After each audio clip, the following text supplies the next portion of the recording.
tiasa nganterkeun hirup urang sadayana kana kasalamatan turut kabagjaan di dunia rawuh di akhirat jaga. Anu kadua perkawisna deui mah urang sami-sami nyalindungkeun diri ka Allah Subhanahu wa taala min syururi anfusina hiji tina kaawonan jiwa urang sadayana. Sok sakadang aya hate gumede anu sok jadi hahalan juralatna teh Al-Qur'an kana mana ngarempak tembusna cahaya kudus kana qalbu. Wa min sayyiati a'malina sarta nyalindungkeun diri tina kajahatan amal urang sadayana dina kahirupan sadidinten. Malah sok sakadang kesoledan kana salah milampah maksiat urta kadurhakaan ka Allah Subhanahu wa taala. Kumargi sakitu nyuwungkeun kakiatan ka Allah sangkan urang dipaparin panyalindungan tina pirang-pirang kajahatan anu aya di ieu alam dunia anu bakal ngaganggu kana rutinitas peribadatan urang sadayana ka Allah Subhanahu wa taala. Hadirin wal hadirat jamaah pangaosan anu sami-sami ngaharep kana ridho Allah Subhanahu wa taala. Alhamdulillah kalawan kudrat sinar irodah dimantena dina saat anu ayeuna urang sadayana masih kene dipaparin pirang-pirang anugerah diawin nikmat yuswa ka aya sehat sehingga urang sadayana tiasa ngalakonan aktivitas kegiatan rutinitas dina kahirupan sadidinten. Malah ulang utami urang masih keneh kasuguhan nikmat anu agung-agungna anu teu aya bandinganana nyaeta nikmatuddin. Naon disebut nikmat agama tegasna nikmat iman sinaran Islam anu dugikeun kadangan ieu masih pageuh maneh kalayan aya dina kaistiqomahan dina ngajalankeun keimanan serta keislaman ka Allah Subhanahu wa taala. Anu mudah-mudahan salama hayat masih dikandung badan dina kahirupan urang sadidinten ulah rek wantun ngalesotkeun iman sanajan sakicit mata, ulah rek gancang ngecagkeun kaislaman sok sanajan waktu anu sakedeuk. Kumargi urang bakal kabulungkeun jalma anu cilaka sarta rugi di payunan Allah Subhanahu wa taala. Hadirin wa hadirat jamaah pangaosan anu sami-sami ngaharep ridho Allah Subhanahu wa taala. Ku emutan urang nuju wae kana urang dituju nyorang anu urang disejen nerangkeun ayat Allah Subhanahu wa taala nu aya dina surat At-Taghabun ayat ke-16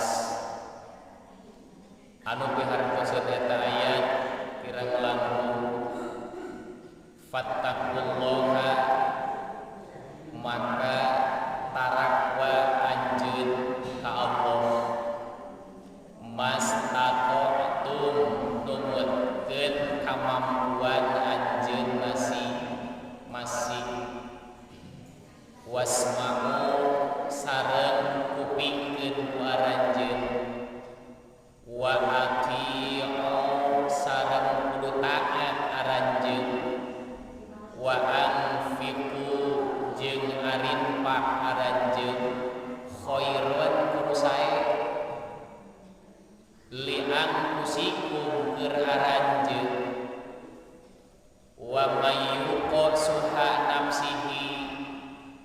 sing saha jalma anu tiasa ngariksa dina kakoretan dirina faulaika humul muflihun maka eta jalma kalebet golongan anu beruntung.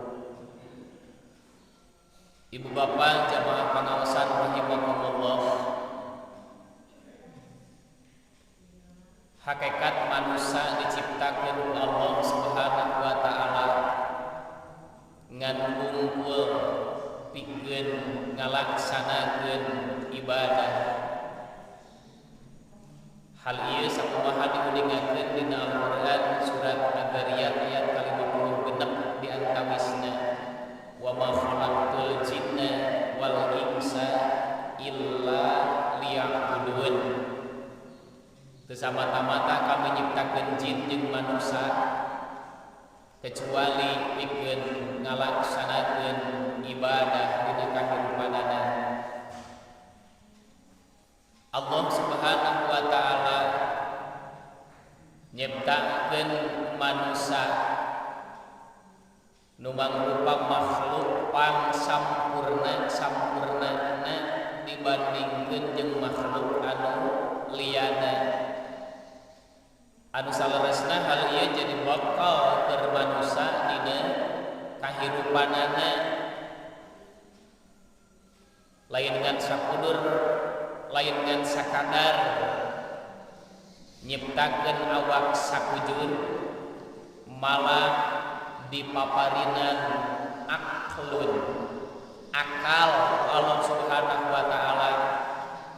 Allah mere akal anu fungsina pikeun mikir jeung motekar sarta ngadamel dedeg pangadeg anu sampurna sahingga bisa ngalakonan sagala kagiatan dina kahirupan nana numutkeun kaparigeulan masing-masing.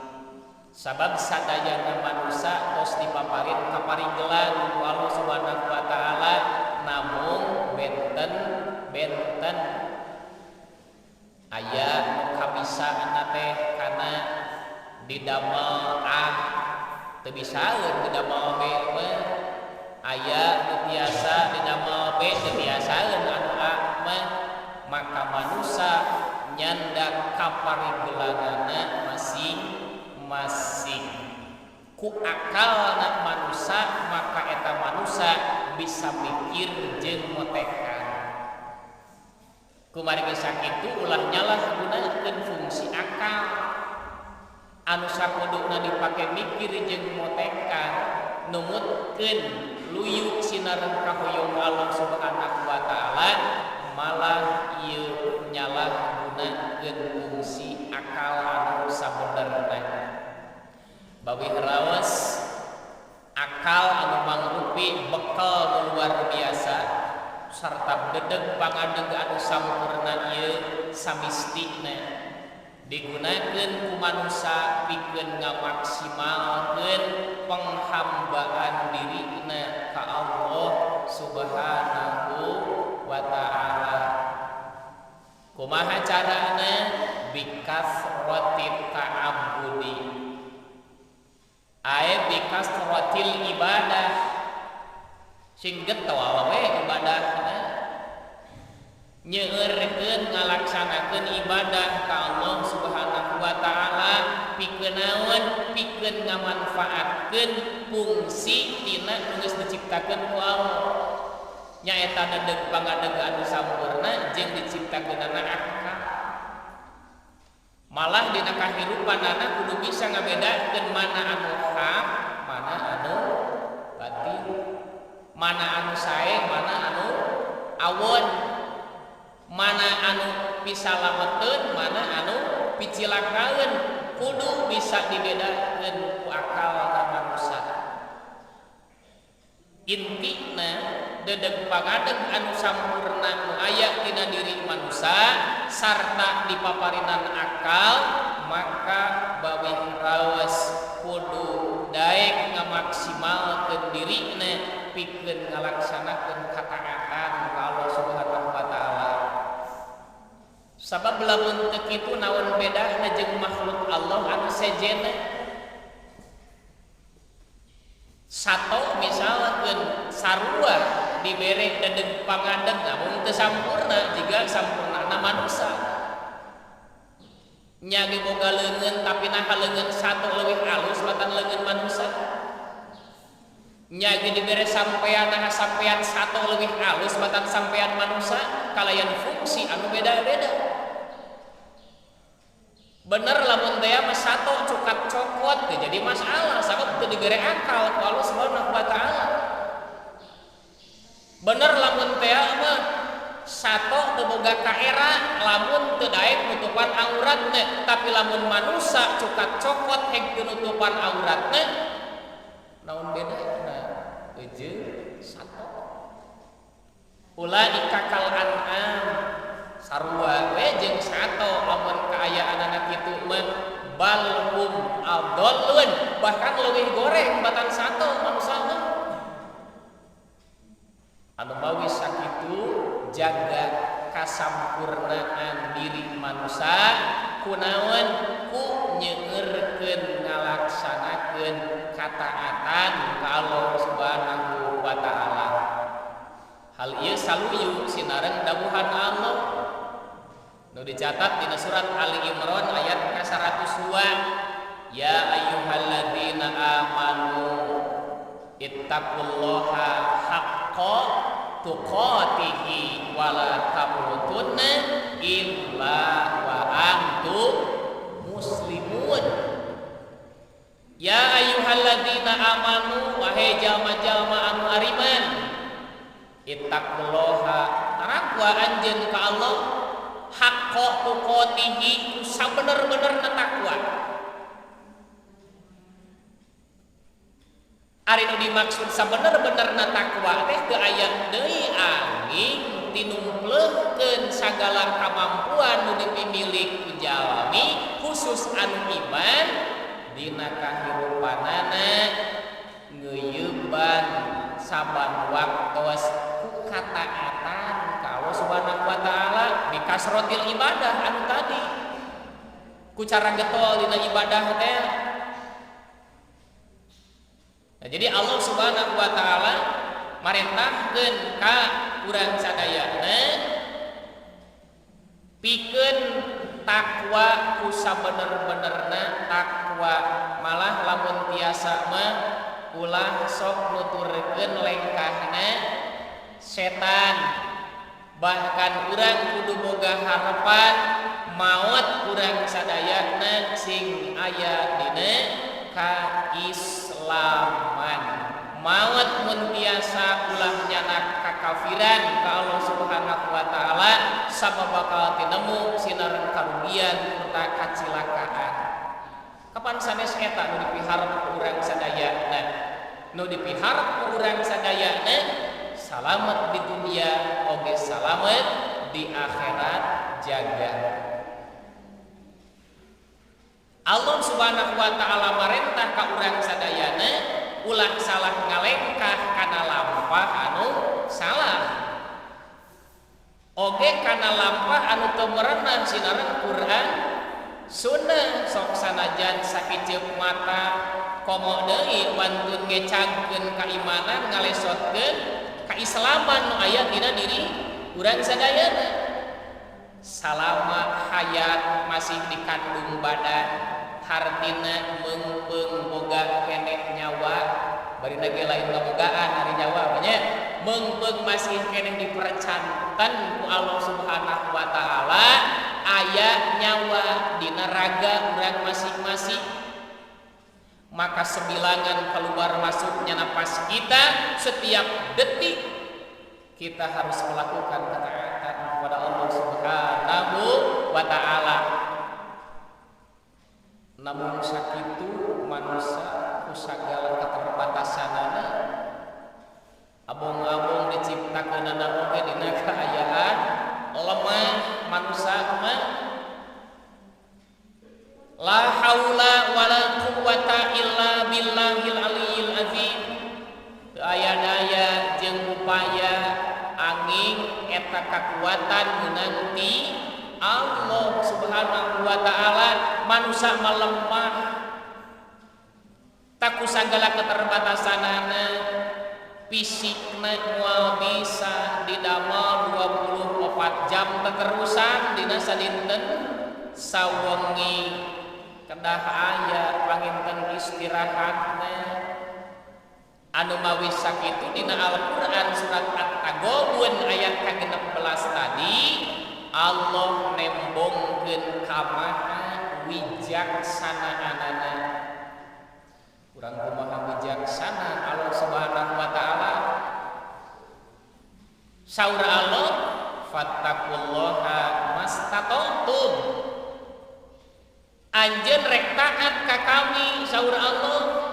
Anjeun rek takwa ka kami ngalaksanakeun parentah ninggalkeun panyaram ti kami mastata'tum sok we sakamampuan anjeun masing-masing.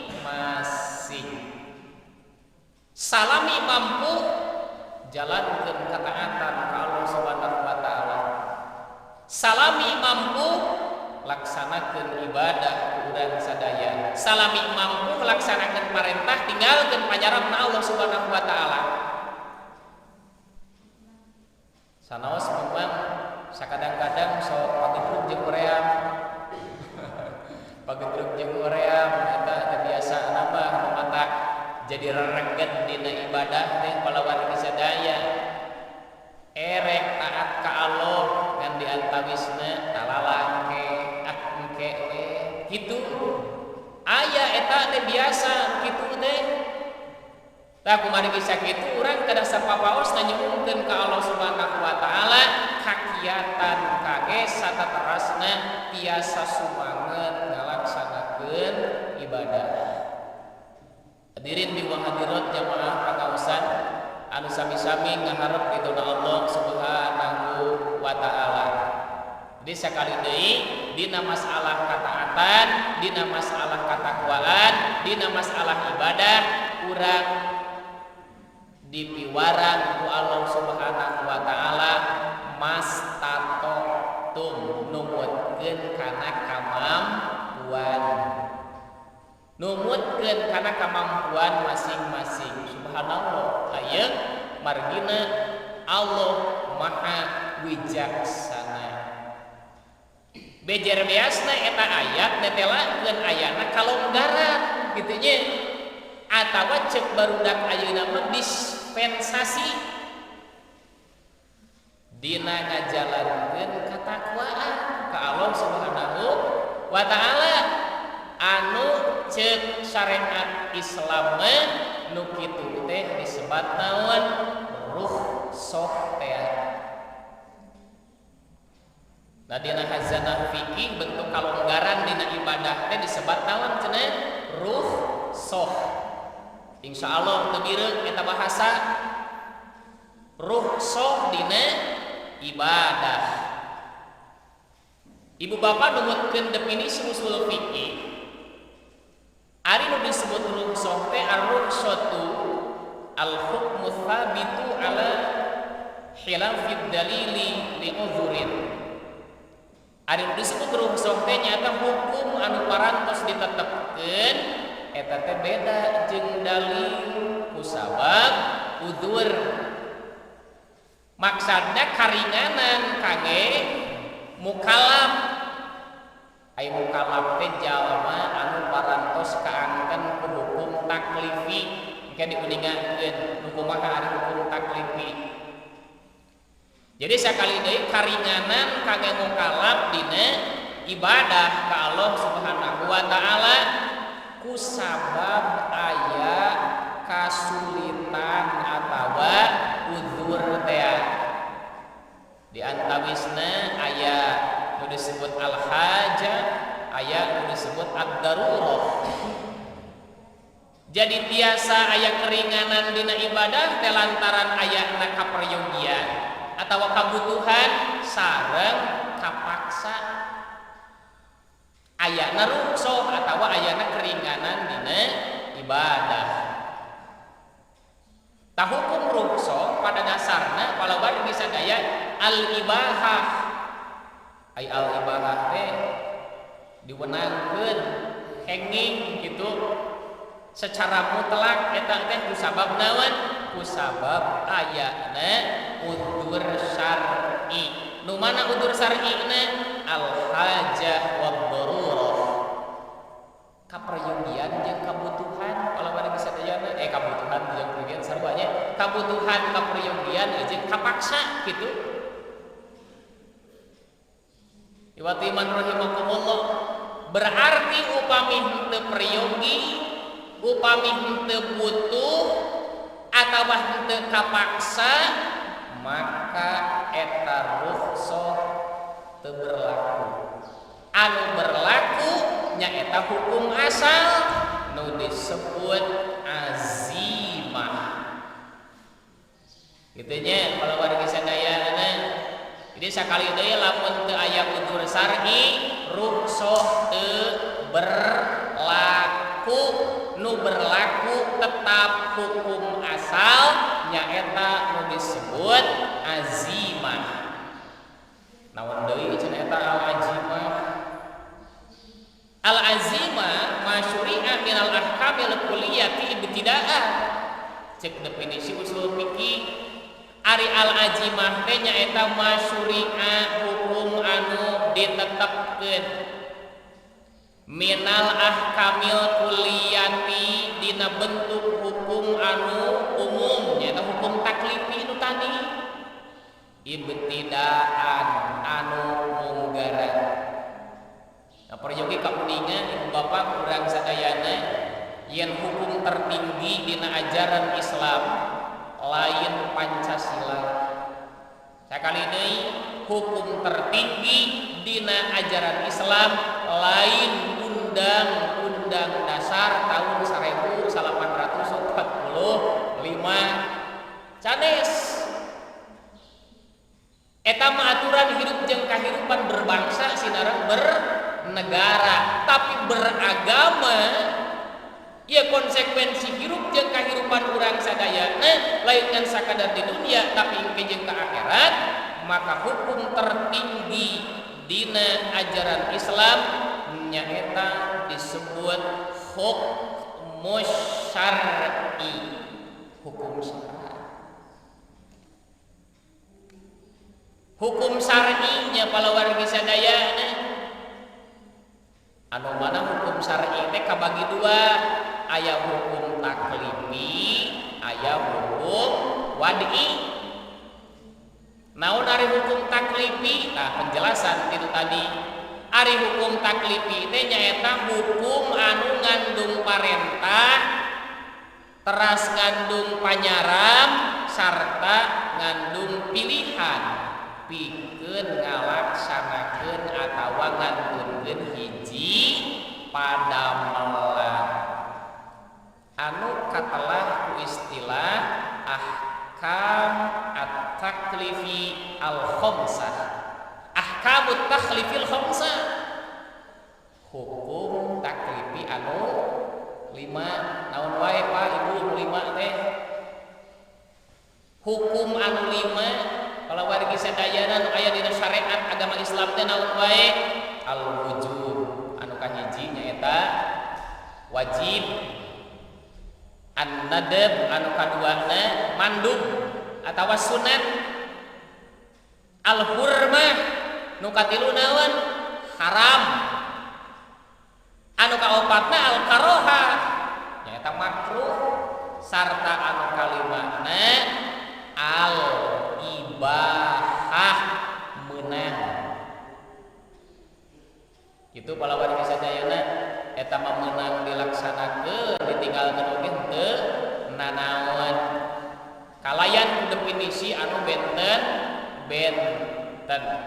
ta eta nu disebut hukum taklifi eta hukum anu ngatur jalma anu parantos mukallaf jalma anu parantos mukallaf ieu dihukuman ku hukum taklifi hartina geus ngabogaan kawajiban lamun hukumna wajib geus bener wajib lamun geus hukumna haram geus bener haram eta teh hartina lamun wajib lamun kuduna dilaksanakeun teu dilaksanakeun dosa, lamun kuduna ditinggalkeun teu ditinggalkeun dosa berarti itunya ilmu pasadayana nya saha jalma atuh nu tos mukallaf teh nyaeta hamba Allah Subhanahu wa taala anu parantos nincak kana kadewasaan. Jadi ayeuna tos dewasa mah tos balik teh ya ieu geus dihukuman ku hukum taklifi nu 5 tadi. Nu kaduana hukum wad'i. Ari hukum wad'i mah katangtuan hukum anu ngatur ngeunaan naon sabab jeung syarat oge halangan. Aya ngaran hukum taklifi mah geus teu bisa dikumaha. Sakelek mutlak eta mah nu wajib teu bisa jadi sunat, nu sunat teu bisa jadi wajib. Nu haram tetap haram, palawan bisa dayana, nu halal tetap halal. Teu bisa dirubah ku urang sadayana. Tapi hukum wad'i ieu sakumaha aya dalil anu menyalahi karena hukum-hukum anu dipimaksan. Eta teh pembagian tina hukum syara. Jadi hukum tertinggi dina ajaran Islam mana itu aya sanes Al-Qur'an, As-Sunnah, teras ijtihad.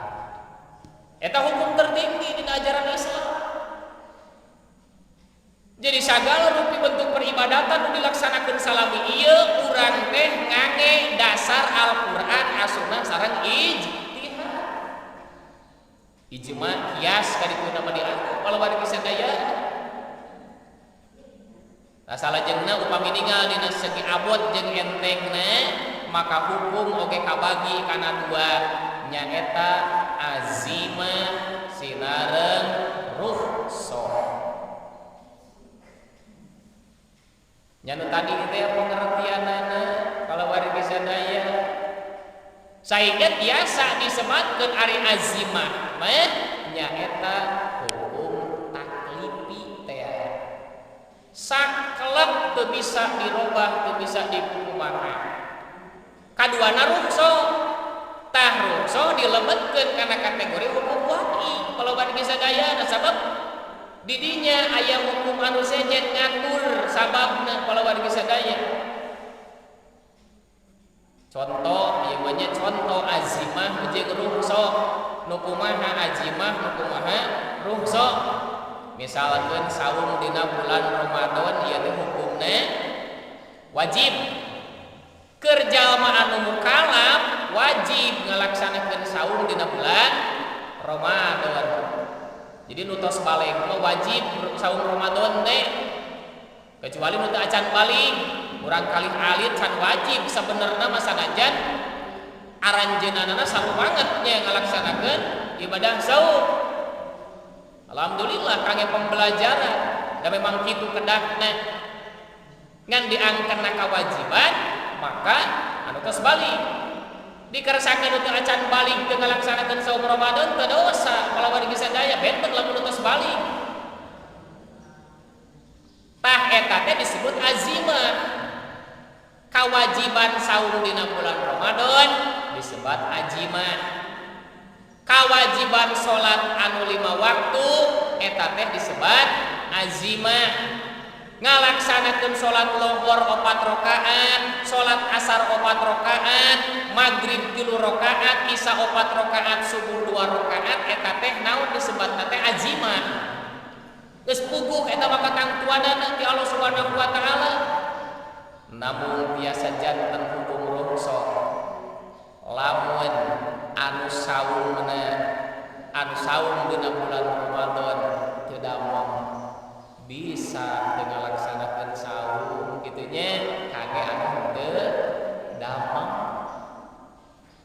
Nu kaduana kage anu musafir, nu katiluna kage anu mutir.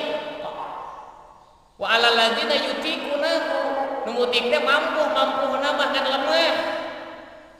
Sim kuring kantos nguningakeun kalebet tim medis para ahli tenaga kesehatan anu keur kiwari jadi garda terdepan berjuang menangani wabah Covid-19. Anjeunna kalebet golongan mutik cek jumhur ulama. Kusabab naon? Sanes teu mampu.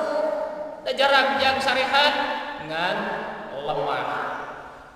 Sim kuring menungikeun ka ngabayangkeun. Sim kuring wae bawa masker ti bumi ieu rek dipake leungap lamun dipake nyarita teh. Teu kabayang komo para tenaga kesehatan ngangge hazmat kitu nya. Pakaian anu jiga naon Bu? Astronot. Dibungkem sadayana. Tuluy bari ngalaksanakeun semua. Bisa mampu ngalaksanakeun semua tapi lemah kalau wargi sadaya. Sama kamuti disebutna. Tah pikeun anu teu dameng, pikeun anu musafir, pikeun anu muti, kalebet anu lansia kitu nya jompo maka ieu diwenangkeun ku Allah Subhanahu wa taala pikeun henteu ngalaksanakeun saum.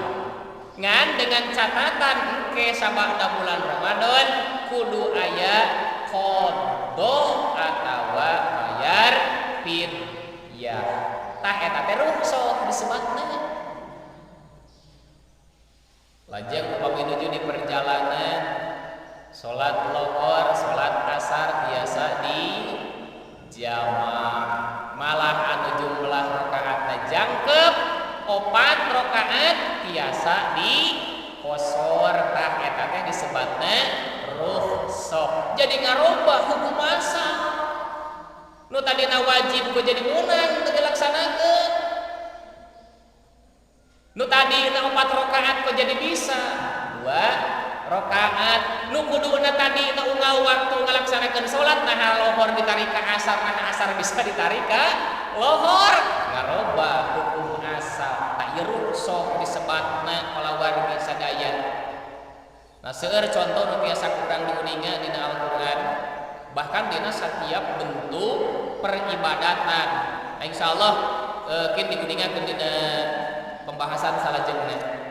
Ibu bapak sadayana perkawis rukhsah ieu teh sanes hartos nyuhungkeun ka Allah supaya teu dibebankeun kana kawajiban anu parantos ditangtukeun ku Allah jeung Rasulna.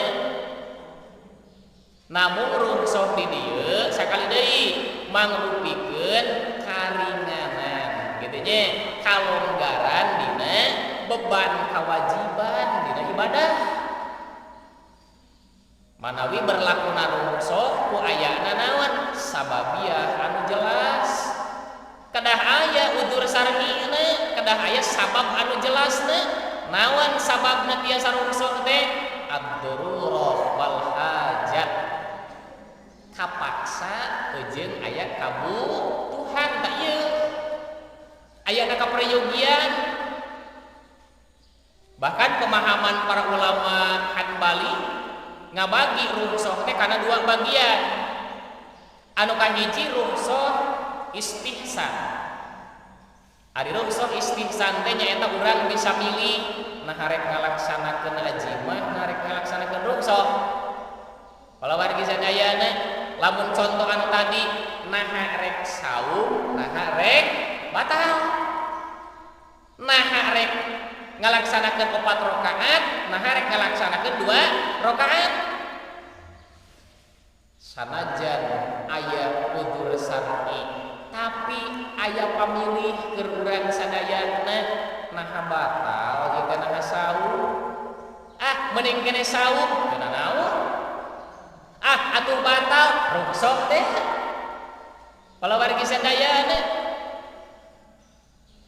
sanaos memang pada hakikatna wa antasumu khairul lakum in kuntum ta'lamun. Anu saum tadi kitu nya, anu teu dameng, anu musafir, anu mutik sanajan ngarasakeun ngalaksanakeun saum, sanajan teu ngarasakeun ngalaksanakeun saum da teu naon rukhsah teh. Kumaha can lamun maksakeun saum we abdi mah da kuat ieu. Justru saur Allah Subhanahu wa taala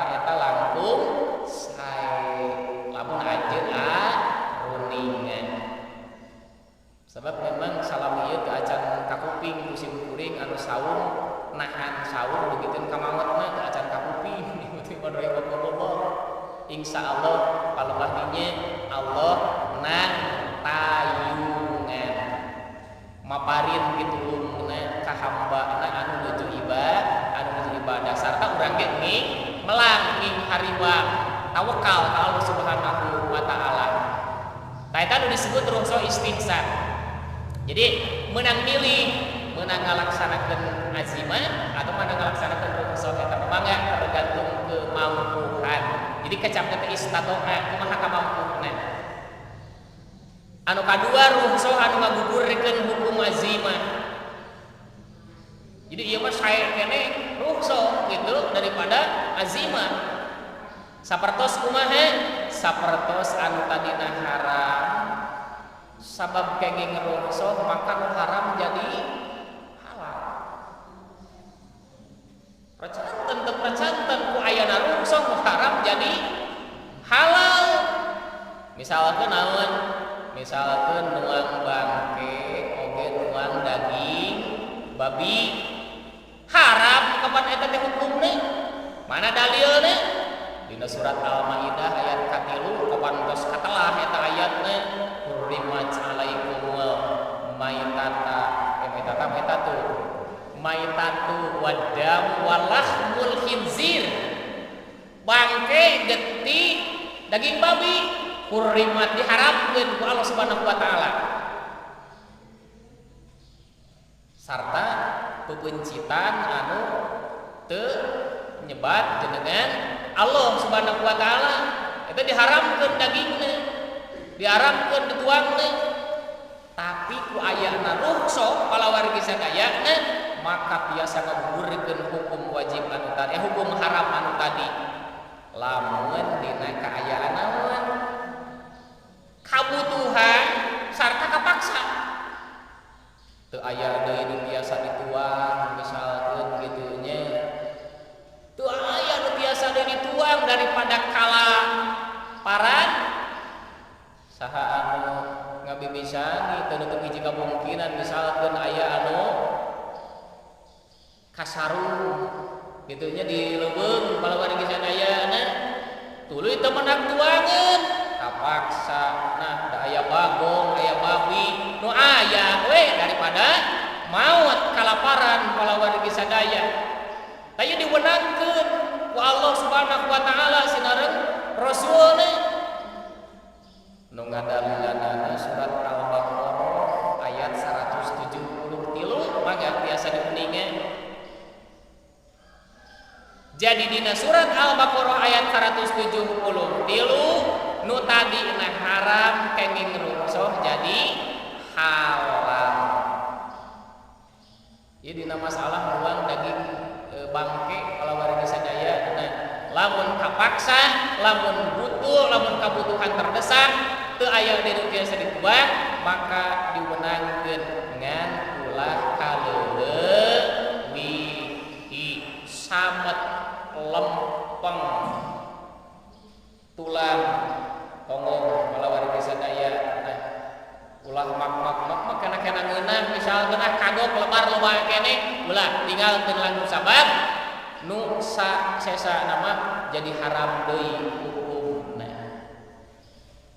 tah eta mah dipilih kudu rukhsah ternyata palawargi sadaya tah dugikeun ku ayana hal eta rukhsah ngalahirkeun sababaraha kaidah fikih nu dianggo malah dugikeun ka ayeuna di antawisna ad-daruratu tubihul mahdurat artosna teu aya dina agama Islam perkara anu sulit saleresna mah jadi ku kaayaan darurat tu haram ge diwenangkeun jadi lumpat karena hukum halal palawargi sadaya lamun geus diwenangkeun jadi agama Islam teu pernah ngayakeun perkara anu sulit jeung anu nyusahkeun sabab sajatina ad-dinu yusrun aya agama mah gampil kan ulah sok ngagampangkeun kitu meureunna tujuan agama Islam teh nyaeta naon ngaleungitkeun kasusah jeung kasulitan nah ibu bapak sadayana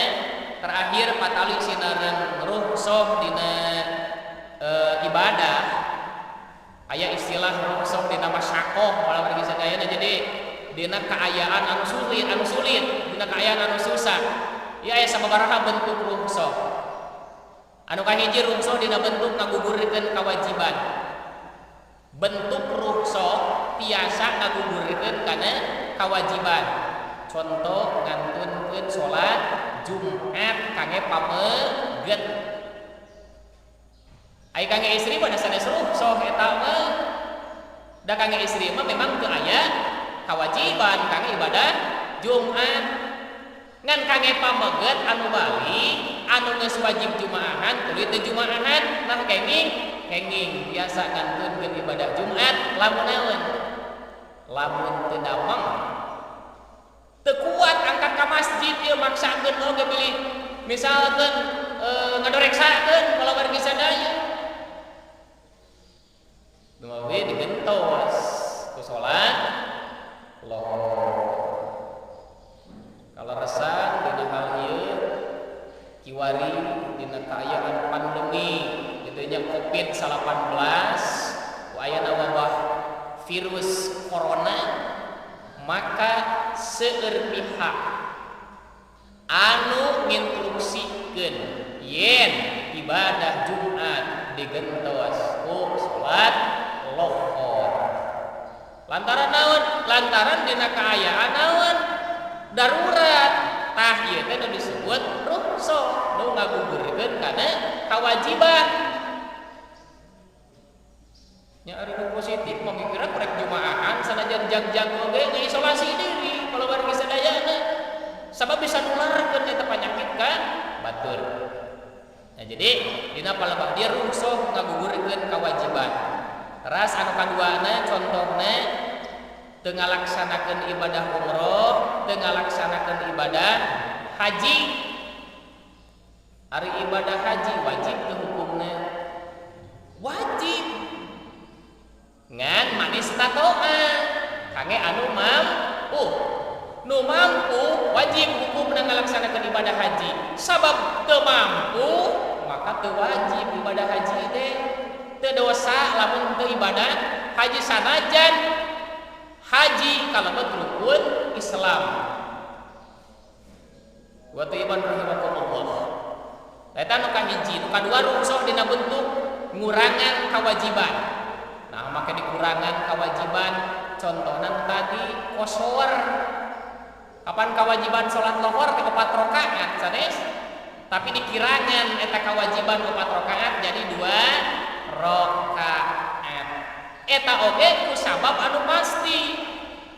Kalau wargi sadayana hiji di mana urang musafir. Upami nuju angkat-angkatan maka biasa ngosor salat. Ta eta teh rukshoh dina bentuk kurangan kawajiban, kurangan 4 jadi 2. Nu katilu rukhsah dina bentuk ngagentos kawajiban. Contohna naon? Wudu sinareng mandi janabat. Wudu jeung mandi janabat hukumna wajib, tapi lamun teu tiasa wudu, teu tiasa mandi janabat lantaran sulit, lantaran teu aya cai, maka rukhsahna digentos kunaon? Ku tayamum. Berlakuna tayamum sote lamun aya sabab anu jelas.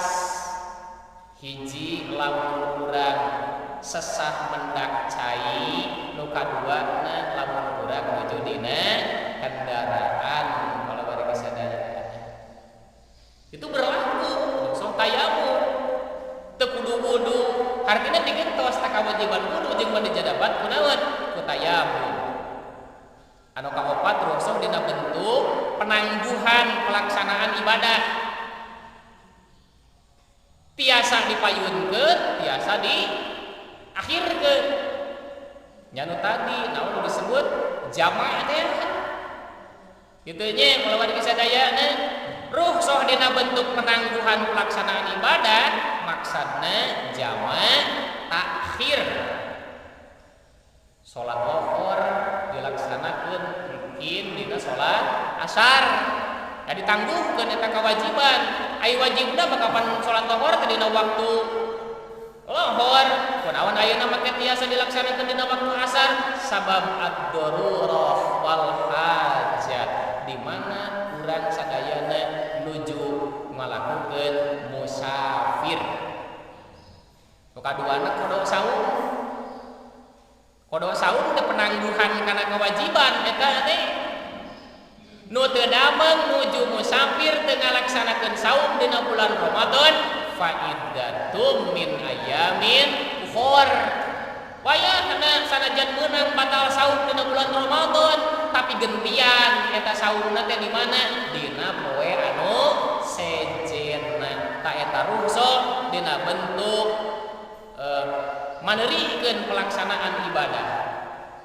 Nu kalima rukhsah dina bentuk ngaheulakeun atawa ngalaksanakeun kewajiban. Contohna jama takdim asar ditarik kana lohor jadi diheulakeun kitu palawan sadayana sami dina kaayaan musafir eta oge.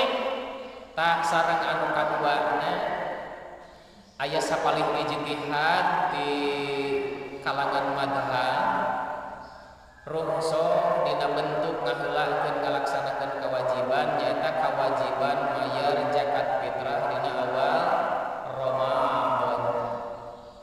Sanajan masih jadi polemik begitu ke ayeuna. Cek sim kuring palbah mayar zakat fitrah mah teu naon gitu je. Ditipkeun mayar zakat fitrah ka amilin masih gerek ti ayeuna oge teh janten perkawis. Palawargi sadaya ngan ngabagikeunana ieu janten permasalahan saleresna mah dugikeun ka adu argumen. Ai sim kuring mah moarek silih cepat sagala da anjeunna berdasarkan ijtihad da masih nganu dilaksanakeun ku urang sakumaha biasa. Palawargi sadayana yen ngabagikeun zakat fitrah teh nyaeta qabla khurujin nasi ila shalat ai ba'da subuhi. Itunya ba'da subuh bae ngabagikeun zakat fitrah masa memeh urang salat Idul Fitri. Sanajan sapalih ijtihad di kalangan madhab aya anu ngawenangkeun ngabagikeun zakat fitrah teh sanajan samemeh subuh oge. Pertengahan Ramadan malah geus dibaragikeun. Komo keur kondisi kiwari mah geus sacenah zakat fitrah teh bagikeun ayeuna. Malah kamari can ge Ramadana geus rek dibagikeun zakat fitrah keluarga sadayana. Wallahu a'lam, kita mah meureunana numutkeun ijtihadna masing-masing. Kan urang kedah langkung atos mana nu pangkiatna dalil nu ngasahkeun kana ibadah-ibadah eta.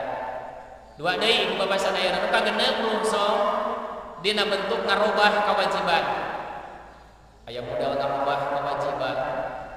Nu kumaha rukhsah dina ngarobah kewajiban? Contoh nyaeta salat khauf dina kaayaan darurat sabab nuju pangperangan, maka salat khauf kaifiyatna beda sinareng salat anu biasa. Atanapi dina masalah posisi jeung gerakan salat urang anu sejenna. Kapan kewajiban salat teh bari ngadeg sanes? Kewajiban salat teh bari ngadeg, tapi ngarobah kewajiban ngadeg kunaon? Ku calik. Naon rukhsahna? Naon rukhsahna? Naon sabab biasa calikna? Sabab teu mampu bari ngadeg. Sallu qaiman fa illam tastati faqaidan. Sabab teu mampu bari ngadeg rek diuk we kuring mah salatna. Rukhsah disebatna fa illam tastati diuk teu mampu kuring mah. Rukhsah anu kadua datang fa'ala janbin nyangkere we nyangkere. Rukhsah eta deui sarua kan ngarobah posisi salat asalna tina ngadeg jadi cali bahkan jadi nyangkere. Ta eta rukhsah dina bentuk ngarobah kewajiban. Anu terakhir rukhsah dina bentuk diwenangkeun midamel padamelan anu haram. Nya nu tadi contohna aya dina surat Al-Baqarah ayat 173. Hadirin jamaah pangaosan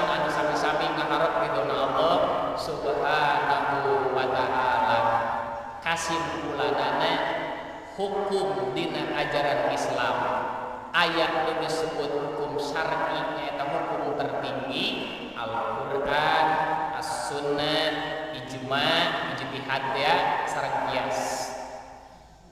Teras aya nu disebut hukum taklifi dina syariat aya nu disebut hukum wad'i. Ada hukum taklifi anu 5 tadi teh wajib, sunat, makruh, haram, makruh, ibahah. Salajengna aya azimah jeung rukso. Tah palebah rukso maka kudu jelas sababna, hartina nu disebat udzur syar'i teh. Lamun tanpa sebab tanpa alasan, lamun tanpa udzur teu aya lumakna rukhsah pikeun urang sadayana. Misalkan Korea, keur Korea mah salat zuhur rek 2 rakaat teh ayeuna mah teu meunang eta mah. Kudu 4 rakaat ge salat zuhur mah. Ya Korea cenah moal salat zuhur 4 rakaat rek 2 we ayeuna mah teu tiasa. Jadi sakali deui lumakna rukhsah dina posisi kaperyogian oge dina posisi kasulitan artina darurat keur urang sadayana. Mudah-mudahan Allah Subhanahu wa taala maparin kalaluasaan ka urang dina ibadah, dipaparin kasehatan, awak jangjang anu belanja biasa ngalaksanakeun ibadah ka Allah Subhanahu wa taala dina kahidupan sadidina. Mudah-mudahan naon anu didugi ku simkuring aya guna sadaya manfaatna. Leresna ti Allah Subhanahu wa taala bilih teh maya kapirangan kalepatan sing agungna waqufna.